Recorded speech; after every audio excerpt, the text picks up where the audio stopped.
श्री छगन भुजबळ यांनी स्थापन केलेल्या समता परिषदेच्या छायेत आजपर्यंत सामाजिक कार्य करून कैलास मुदलियार यांचा शिंदे सेनेच्या माध्यमातून अखेर राजकारणात प्रवेश झालाच म्हणायचा।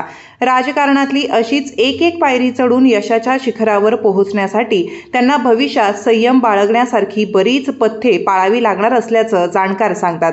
मुदलियार हे भुजबळ यांचे कट्टर समर्थक मानले जात होते। राष्ट्रवादीत वजनदार नेता असल्याने भुजबळ यांची तशी संपूर्ण राज्यभरात ताकद राहिली आहे। ओबीसी बांधवाच्या न्याय हक्कासाठी स्थापन केलेल्या त्यांच्या या महात्मा फुले समता परिषदेनं तर अटकेपार झेंडा रोवलाय। भुजबळांची ही ताकद बघून मुदलियार यांना राजकीय क्षेत्रात डोहाळे लागले नसतील तर नवलच, मात्र दरम्यानच्या काळात ते नेहमीच संधीच्या शोधात होते। प्रभाग क्रमांक 20 मधून बंधू गिरीश यांना निवडणुकीच्या रिंगणात उतरून त्यांचा महापालिकेत प्रवेश करण्याचा इरादा होता। गिरीश यांचा पराभव झाल्यानं कैलास मुदलियार यांचं स्वप्न त्यावेळी भंगलं होतं। तरीही एका पराभवानं हार मानतील ते मुदलियार कसले, ते जोमानं पुन्हा उभे राहिले। यंदाच्या निवडणुकीत मात्र ते स्वतःच रिंगणात उतरले। अनेक वर्ष या प्रभागात हुकूमत गाजवणाऱ्या भाजपच्या संभाजी मोरुसकर यांना आसमान दाखवत ते शिंदे सेनेचा भगवा खांद्यावर घेऊन दिमाखात महापालिकेत पोहोचलेही आणि त्यांचा राजकीय क्षेत्रात प्रवेश झाला। राष्ट्रवादीत असताना ते नेहमीच पडद्यामागून भूमिका बजावताना दिसले। आता ते शिंदे सेनेचे नगरसेवक असल्याने ते राजकारणात अधिकृतरित्या पहिल्या फळीत, तेही फ्रंट फूटवर खेळू शकतात।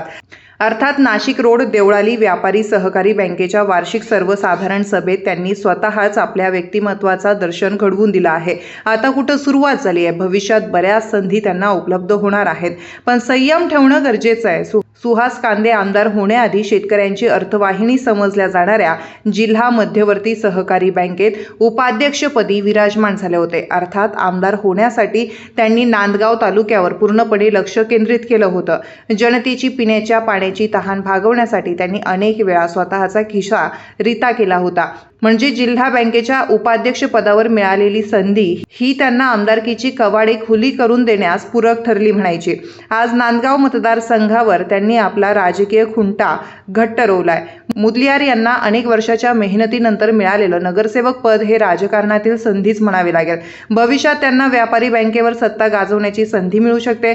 योग्य नियोजन, भविष्यातले सवंगडी नेमकं कोण हे हेरून मूठ बांधली तर ते शक्य आहे।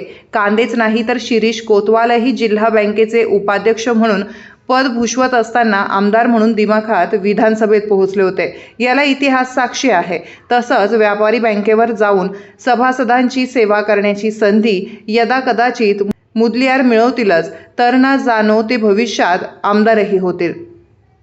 नाशिक देवळाली विधानसभा मतदारसंघ आजपर्यंत SC राखीव राहिला आहे, पण याच मतदारसंघातले हिरामण खोसकर इगतपुरीत जाऊन 2 टर्म आमदारकी भूषवू शकतात, तर मुदलियार यांना नाही का जिल्ह्यात असा एखादा मतदारसंघ मिळू शकणार।